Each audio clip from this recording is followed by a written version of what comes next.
No ar, programa O Poder da Palavra. O Poder da Palavra. Com a apresentação de Rodolfo Godoy.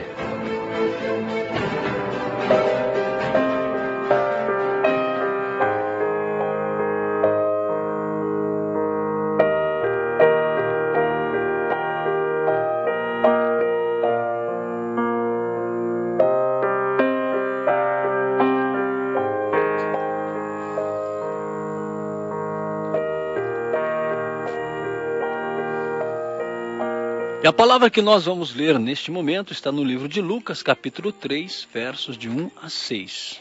Lucas, capítulo 3, verso de 1 a 6.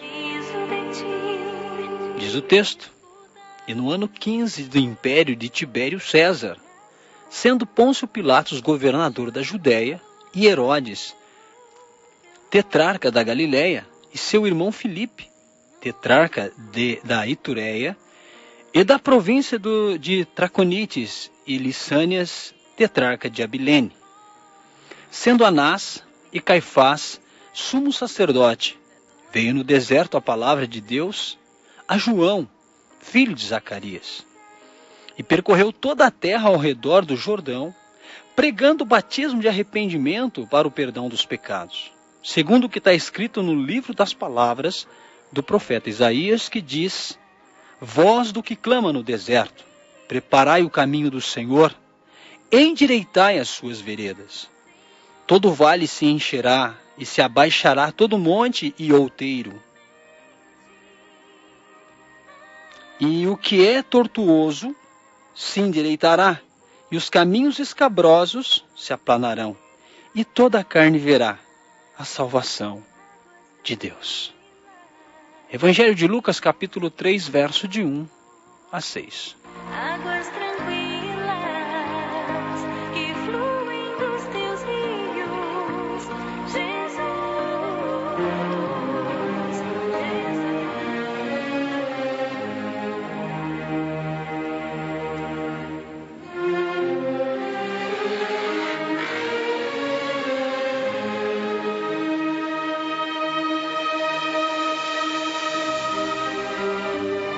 Queridos irmãos, o estudo da palavra de hoje nos trará uma reflexão muito importante sobre as condições em que João Batista foi chamado por Deus para professar, para proclamar esta boa nova. Ele é o último dos profetas. Todo o estudo da palavra de Deus é uma bênção para nós. Todo o estudo da palavra de Deus acaba preenchendo o nosso coração, nos fortalecendo, nos dando ânimo. Mas esta passagem que nós lemos é uma das mais importantes da história do povo de Deus. Ela é mais importante no sentido de que João Batista, como eu disse, é o último dos profetas. É o último dos profetas antes da vinda de Jesus Cristo. É bom nós entendermos e sabermos que antes de João Batista foram 400 anos de silêncio, não havia profeta. Ou seja, desde que Malaquias foi voz de Deus, então tudo havia cessado. E isso já fazia 400 anos. Então, Lucas, que era médico e também escritor, ele então relata a história de Jesus. Ele, na verdade, vai mostrar o contexto em que João Batista é chamado. A Bíblia não relata a vida de Jesus de 12 a 30 anos. Dos 12 aos 30 anos é um silêncio. Não se sabe nada. Não temos nada escrito. Apenas livros não inspirados, ou seja, livros apócrifos que contêm centenas de sugestões, mas nada que nós possamos dizer é verdade. Então, queridos, qual foi a preocupação de Lucas ao escrever o seu evangelho? Nós precisamos analisar um pouco o contexto do qual Lucas, então, ele escreve o Evangelho. No versículo 1, são citados 7 pessoas importantes, 5 políticos e 2 religiosos. O Antigo Testamento termina, meus queridos, quando o Império Persa estava no poder. Logo após o Império Persa, vem o Império Grego-Macedônico, no qual encontra o seu líder, Felipe, que dominava o mundo naquela época. Mas Felipe morre. E seu filho de 20 anos, Alexandre o Grande, e você já deve ter ouvido falar de Alexandre o Grande em história. Alexandre o Grande, então, assume o trono, e em 13 anos, meu querido, ele faz que toda a cultura helenista ganhe o mundo. Mas ele também morre. E ele não tem filhos. Então 4 dos seus generais assumem o poder. Por isso, queridos, os Seleucidas e os Ptolomeus assumem. E por 100 anos, eles dominam o mundo. Esse era o contexto. E no decorrer da história, então, acontecem tantas guerras. As guerras dos Macabeus, que você já deve ter ouvido falar. E ali no ano 63, Roma então domina o mundo. Pompeu está no poder. E o que nós vemos são guerras e mais guerras e mais guerras no decorrer desse tempo. E não havia profeta, era o silêncio. E o contexto era esse. Lutas pelo poder, guerras, mortes, mortes e mortes. Homens se levantam, se tornam líderes, ganham batalhas, morrem, deixam seus sucessores. Até que nós chegamos em Herodes, que assume o poder. Então esse é o contexto, nós começamos a entender o que aconteceu nesses 400 anos de silêncio. O contexto de Roma, já no reino de Tibério César, onde tudo é abominação, é corrupção e imoralidade sexual. Sempre mais. Até mesmo quando nós chegamos em Herodes, o tetrarca, que casou 10 vezes. Ele tinha uma esposa predileta chamada Mariana. E ele, então, para não perder a herança, manda matar todos os súditos de Mariana. Mas no final ele mata a própria Mariana. Ele mata os seus filhos. Então era um homem violento. Era um homem de coração de pedra. Ele até disse que no seu velório, quando ele morresse, ele queria que todos chorassem por ele. Que houvesse lágrimas. Mas a irmã de Mariana, Salomé, diz que seria difícil, pois o povo não gostava dele. Então ele diz que quando ele morresse, ele queria que matasse um nobre de cada família para que houvesse pranto em sua morte. Esse era o contexto. Não havia profetas, mas o mundo estava caminhando. E o que nós vemos é violência, corrupção, imoralidade, morte e mais morte. Esse era o contexto da época. O mundo estava numa verdadeira decadência política, religiosa e moral. Não havia esperança. Semelhante aos nossos dias, imoralidade, mortes, corrupção, violência, conflitos. E a única saída para nós é Deus.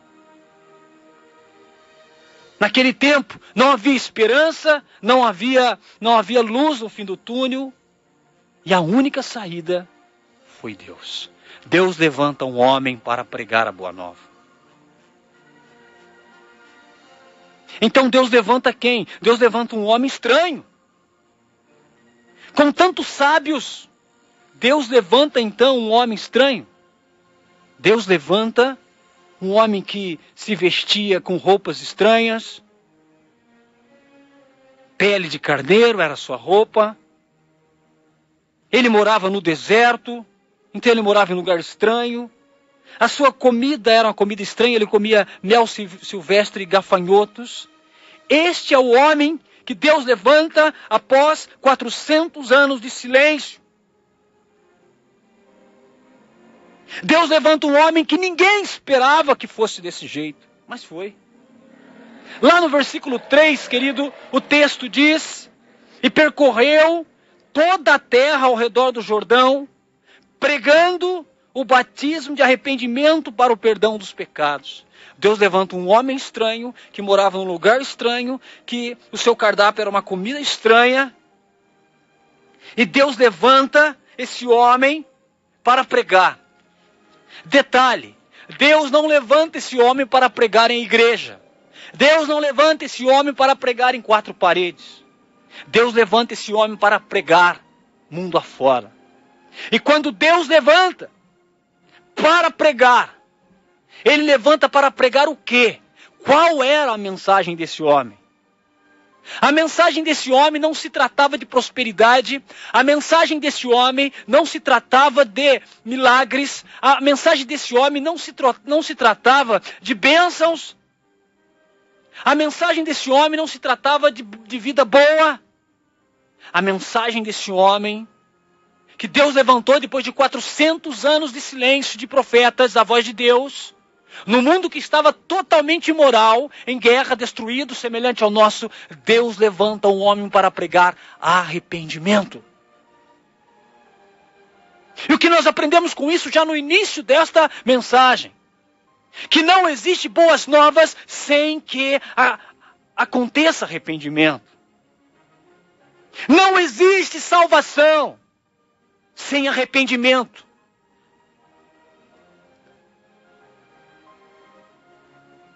Será que essa mensagem no dia de hoje, ela atrairia tantas pessoas quanto as mensagens têm atraído pessoas para os templos? Será?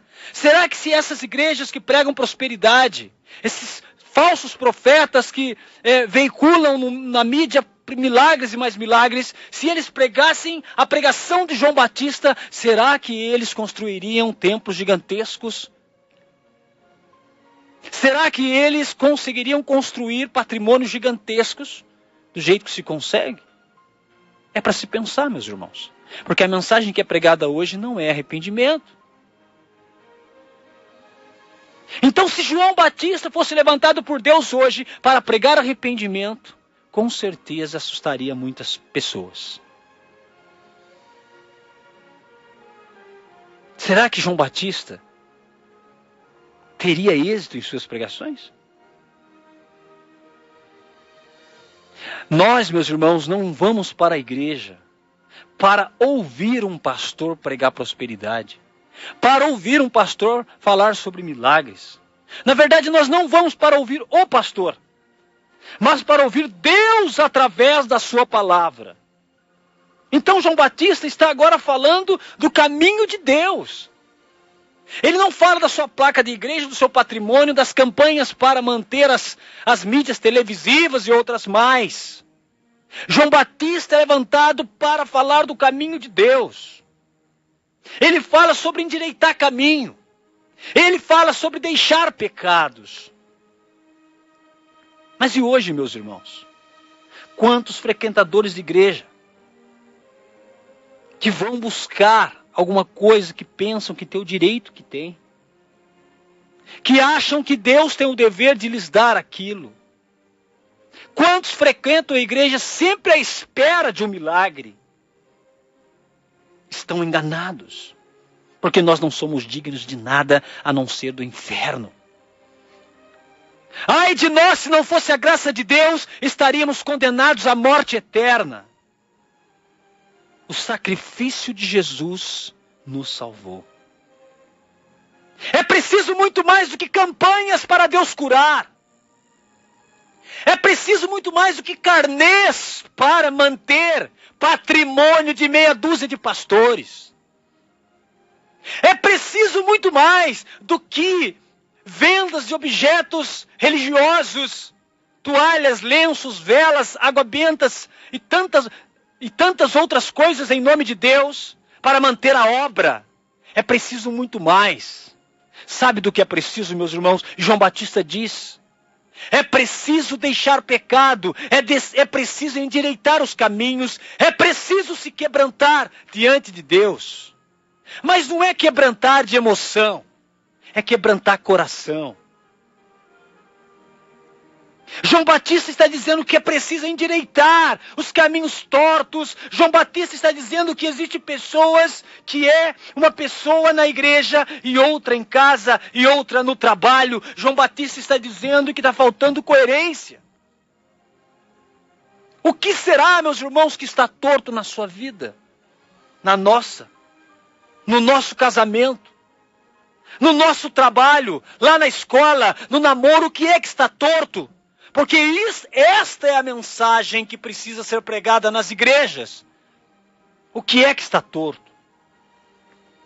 Então João Batista nos convoca a expor a nossa realidade, as nossas feridas.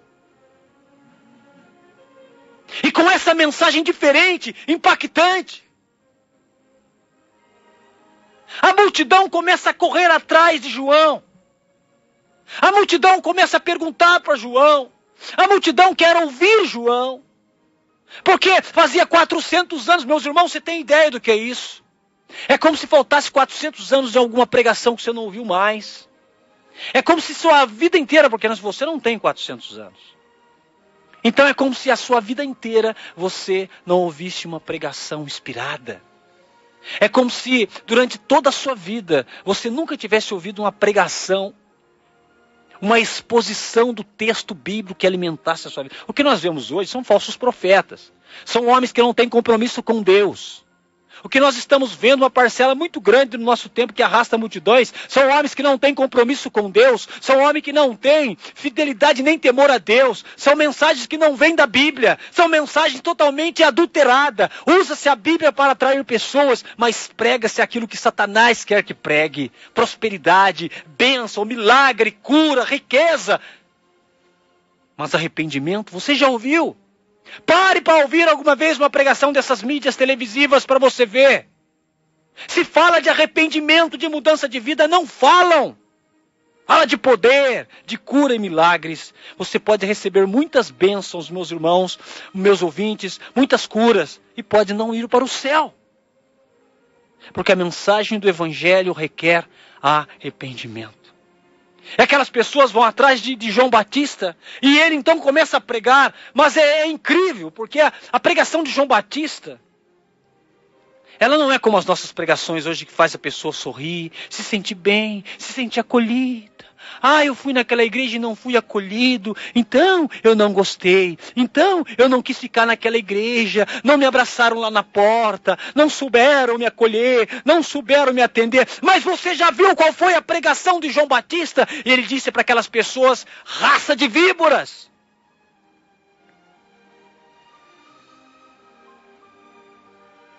Sabe, meus irmãos, João Batista faz uma pregação que ele chama a atenção das pessoas depois de 400 anos. E João Batista, pelo Espírito Santo, ele não estava alheio à situação. Ele sabia que muitos ali estavam querendo tornar-se religiosos sem se converter.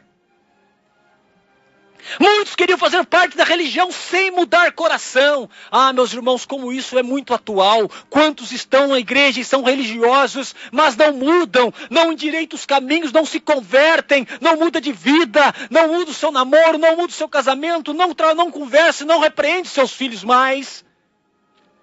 Mas são religiosos, são frequentadores de igreja. E João Batista está dizendo para eles: não é religião, é mudança de vida. Quantos querem ser batizados sem estar arrependido? Quantos já estão batizados e nunca se arrependeram da sua vida, dos seus pecados? Enganam a si mesmos. E quantas igrejas que aceitam tudo isso? E quantas igrejas que não preparam, que não repreendem, que não exortam? Porque não podemos mais falar assim. Se falar assim, a ovelhinha vai embora machucada e vai para aquela outra igreja que tudo pode. Meus irmãos, João Batista chamou aquele povo de raça de víboras. Veja o que João Batista vai dizer no versículo 8. E ele diz então, pregando para aquela multidão: produzir, pois, frutos de arrependimento. E não comeceis a dizer em vós mesmos: temos Abraão por pai, porque eu vos digo que até destas pedras pode Deus suscitar os filhos de Abraão. O que João Batista está dizendo? Não adianta dizer que vocês têm religião. Não comeceis a dizer, ele disse, temos pai, temos Abraão por pai. O que ele está dizendo? Ele está dizendo: não adianta ter religião, ter um histórico religioso. É necessário frutos de arrependimento. Querido irmão, e nós estamos ouvindo pregações e pregações e pregações que ficam bajulando o nosso ego. Músicas que ficam bajulando o nosso ego, dizendo que nós temos o direito, que Deus vai dar a nossa vitória, que Deus vai fazer prevalecer em nossa vida. Enquanto isso, não nos arrependemos de nada.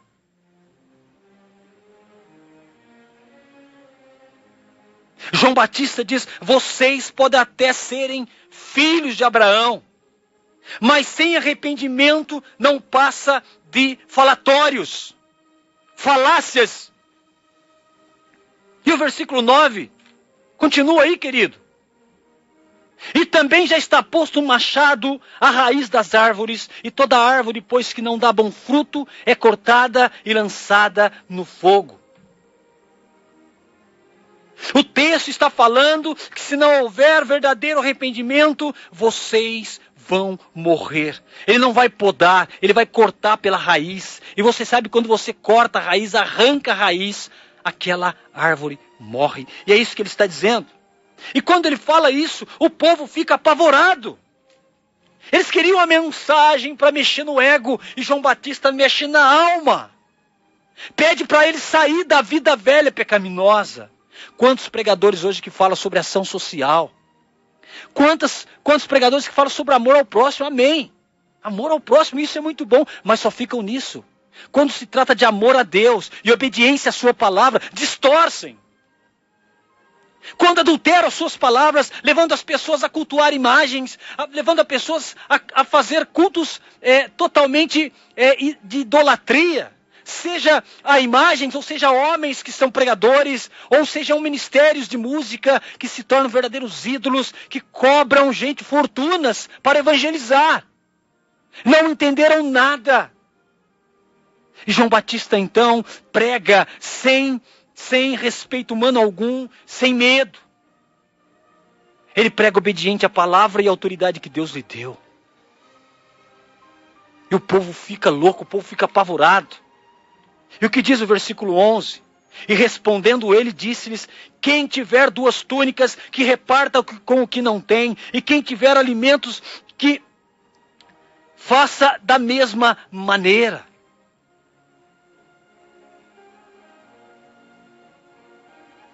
Ele está dizendo desapego. Ele está dizendo que a nossa vida de arrependimento tem que ter consequência. E a consequência é olhar o outro. A consequência é se desapegar, dividir. Não que a obra ela é maior que a ação poderosa de salvação, a salvação é de graça, mas ele está dizendo de frutos de arrependimento. O versículo 13. E ele lhe disse: não peçais mais do que aquilo que vos está ordenado.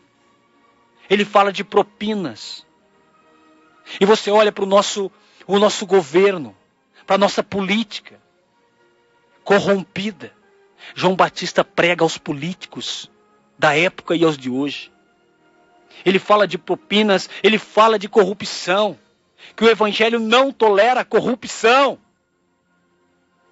Ele está dizendo: não pratique extorsões. Veja o versículo 14. E uns soldados o interrogaram também, dizendo: e nós, que faremos? E ele lhes disse: a ninguém trateis mal, não defraudeis e contentai-vos com o vosso soldo. Aquela propininha que os guardas pedem por aí. O abuso de autoridade. Sempre querem arrancar de tantos trabalhadores. João Batista não fala só para esses, João Batista fala para esses outros crentes que são caloteiros. Você que vai ao culto domingo, mas a semana inteira tem gente fazendo cobrança no portão da tua casa, e você manda o seu filho falar que você não está lá. Você que não paga as suas contas e vai para a igreja. Hipócritas. Isso é o que eles faziam quando eles disseram para João Batista que Abraão era o nosso pai. São religiosos que não se convertem, que não mudam de vida. Crentes caloteiros, maus pagadores, que compram mais do que ganham e não pagam aqueles que o vendem. Versículo 16, aliás, versículo 15. E estando o povo em expectação, e pensando todos de João em seu coração, se porventura seria o Cristo. E as pessoas queriam colocar o profeta no lugar de Deus. Gente do céu. As pessoas que estavam pensando que João Batista era Deus. Quantos que nos dias de hoje fazem a mesma coisa?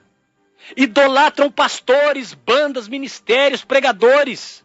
E o pior, esses tais que são adorados, eles não falam nada.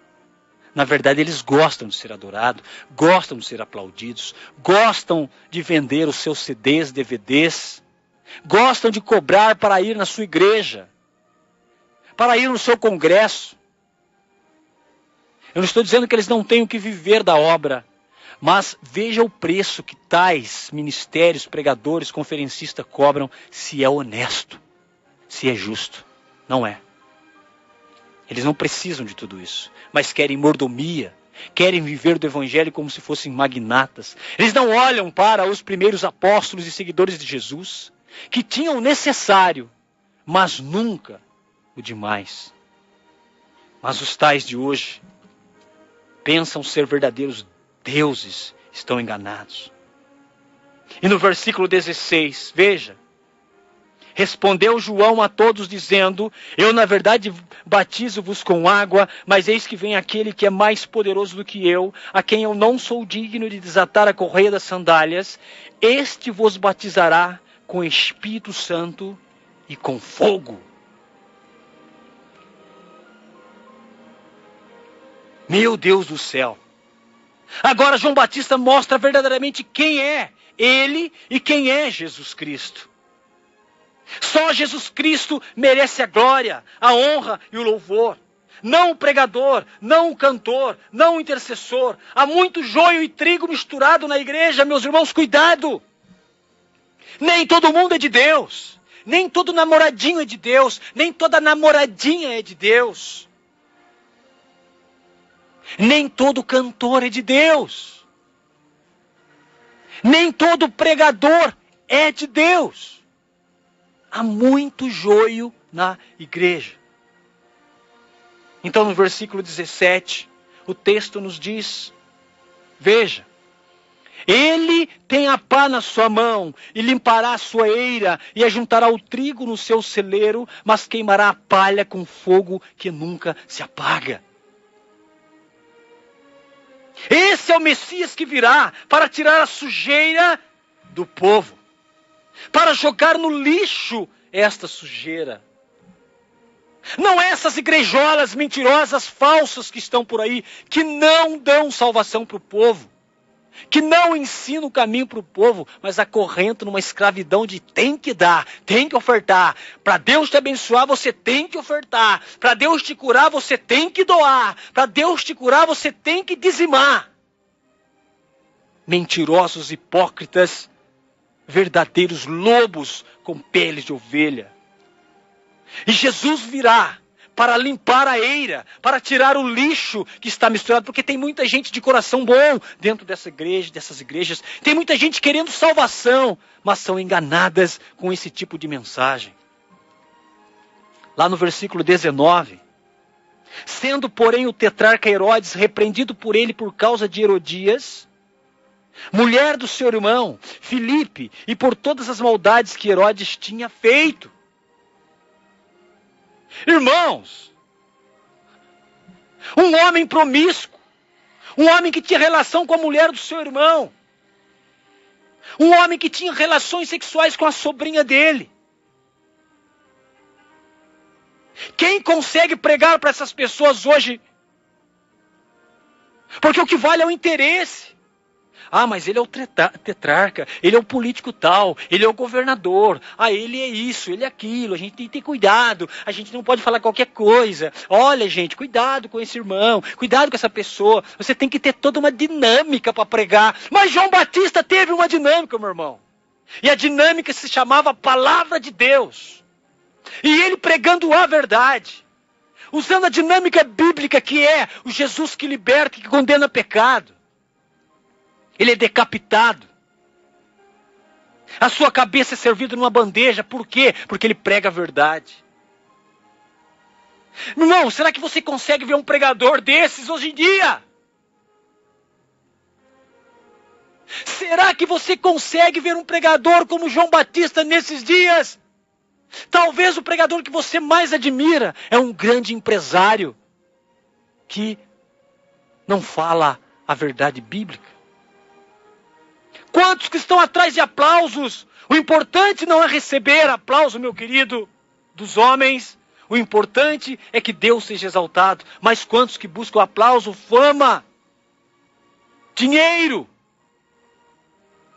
e usam o evangelho para pregar falsa mensagem? João Batista é decapitado.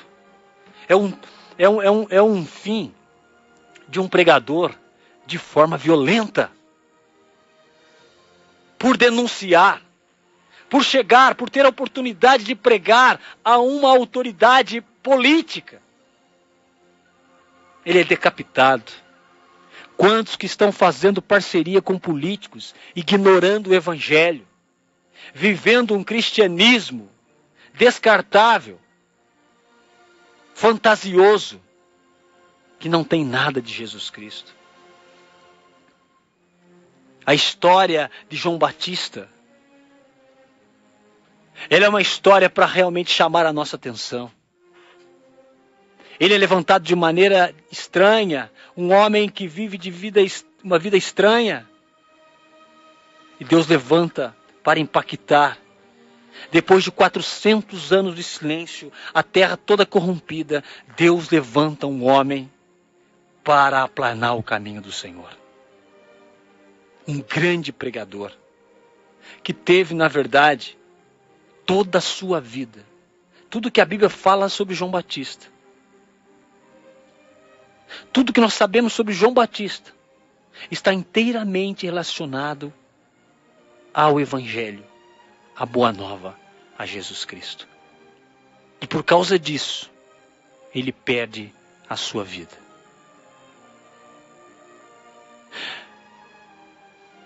Querido irmão, querida irmã, querido ouvinte,